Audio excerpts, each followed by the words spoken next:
Hello everyone, Josh first back at it again. I do apologize for the mic. It's about to die soon. I've been saying it for a few days, trying to get a new one, so don't worry. But anyways, we got the new patch update coming, and yes, Lidica will be here, but is she good? Is she worth all the hype?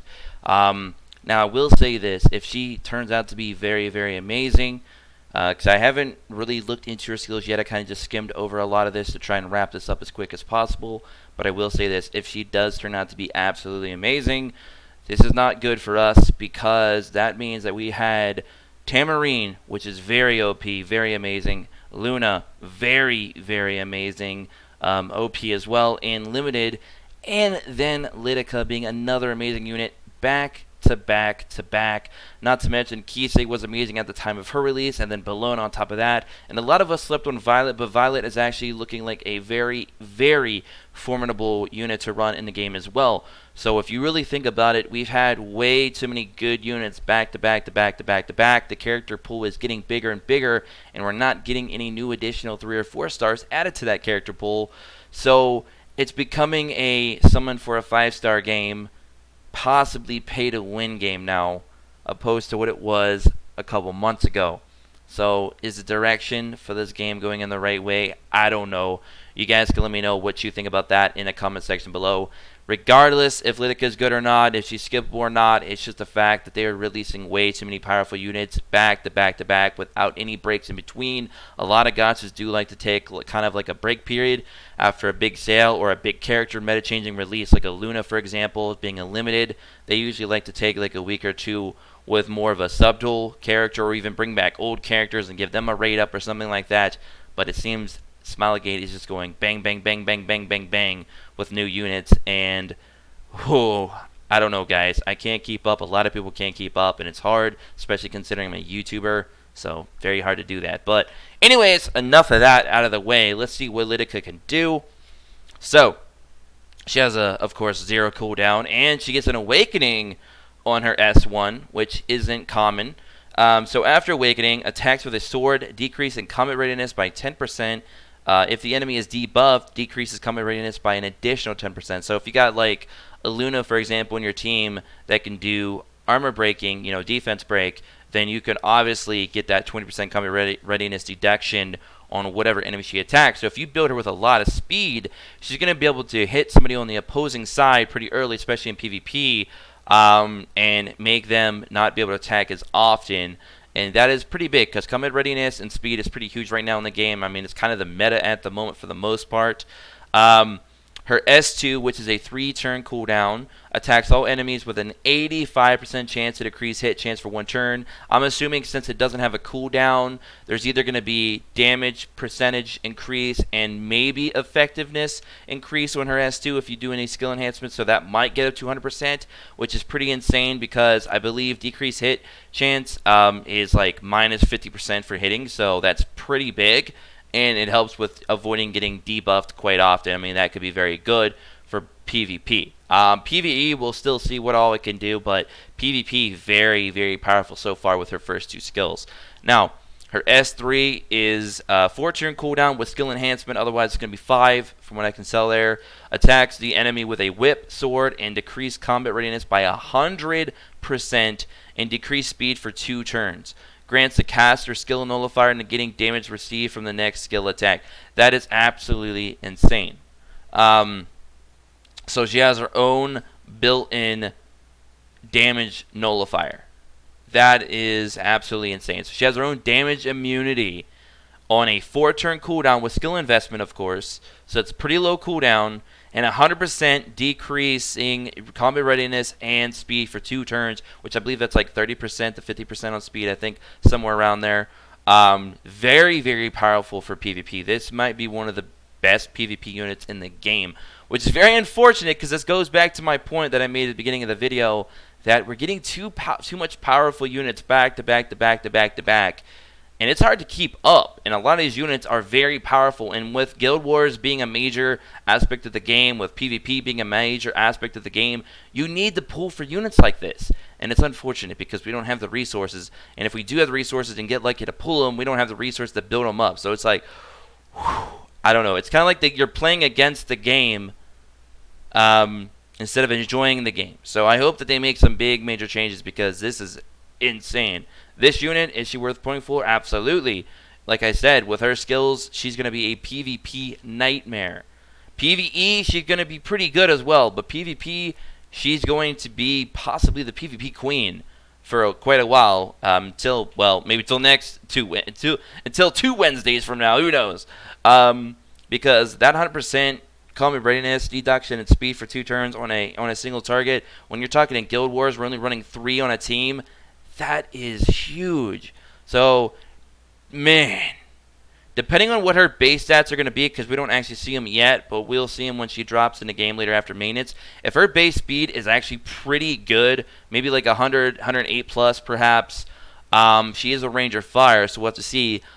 She could be super, super fast and very, very powerful. So we're going to see what's going to happen with that, but my goodness, she is powerful. I was hoping that she was going to be a free-to-play 4-star because I really was hoping for that break period. I know the Koreans didn't get a banner last week, so it was time for them to get their banner for this week. But still, like, woof, I was hoping that it was going to be a unit that would be very skippable, but Lidica seems like a PvP powerhouse, so ouch. Anyway, so we're getting a new artifact, Sword of Judgment, which, by the way, you can use this new artifact in the side story to get 25 to 75, I believe, % additional event currency, depending on if you're what your skill level is on the Sword of Judgment. Obviously, you get 20% at max level to attack again with a basic attack if the target survives a single attack. It can only be activated once per turn. Not really that great of an artifact, to be honest. There's a lot of other better artifacts out there, but it's still pretty cool. It's very gimmicky, though, but it does have really nice attack and HP stats if you do max it out, obviously. So you'd have to pull several dupes, but hey.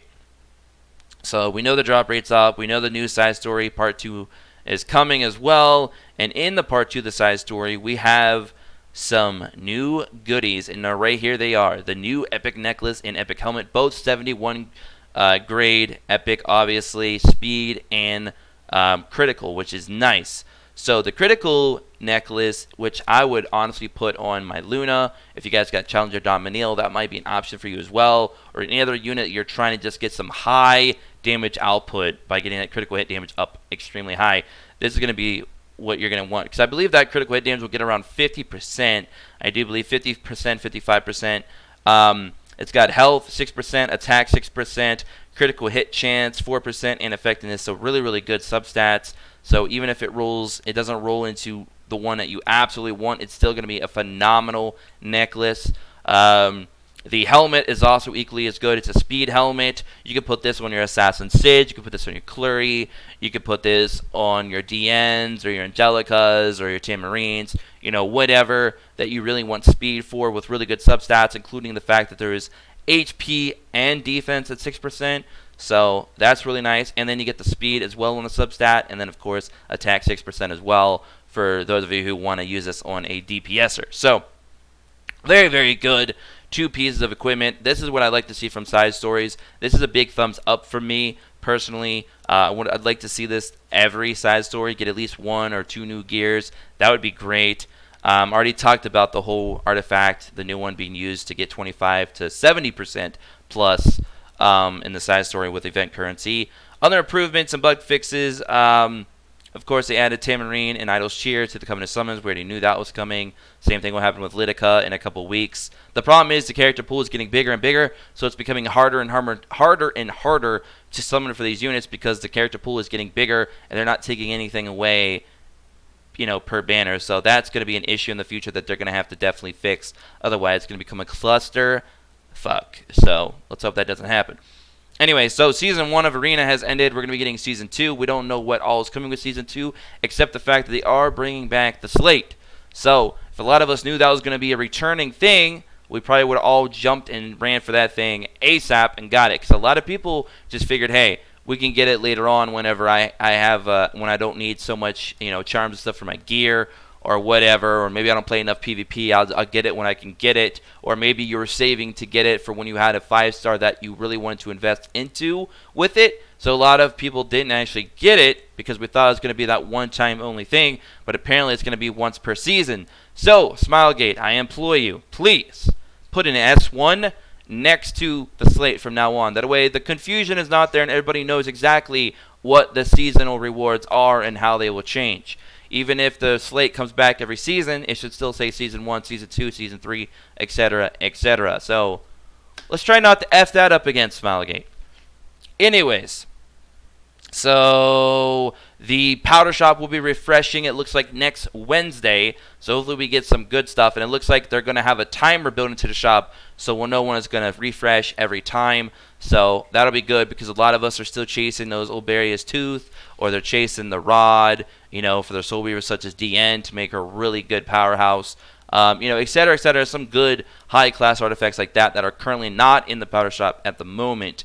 I think right now the best one in the shop right now is probably like Bloodstone or Shamaja's Staff, but a lot of people are looking for some other stuff, so that'll be good that they can start just putting that on like a rotation so people can use their powder. They had some bug fixes with how Mascot Hazel is being utilized when you auto, so that's nice. They just cleaned up the translation for, it looks like Stealth, so nothing really major there. They changed some UI and stuff like that around with Guild. They added the Wyvern, Golem, and Banshee Stage 11 reputation rewards, so a lot of people are probably happy about that. Let's see here. The account reset. If people reset their accounts, they'll no longer be in the member list on a guild, so that's okay, whatever.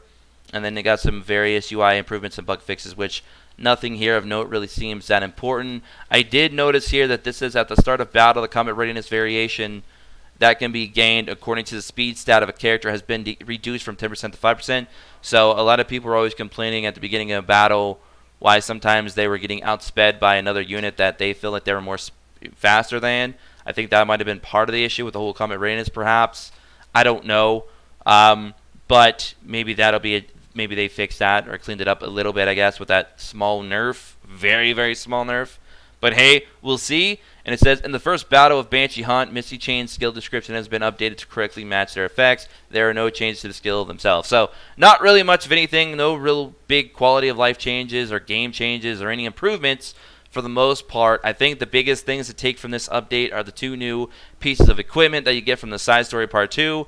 And the fact that, of course, Lidica and her artifact has dropped, well, will be dropping after the maintenance. So, anyways, let me know what you guys think about all these updates and more in the comment section below. Be sure to subscribe if you are new as always.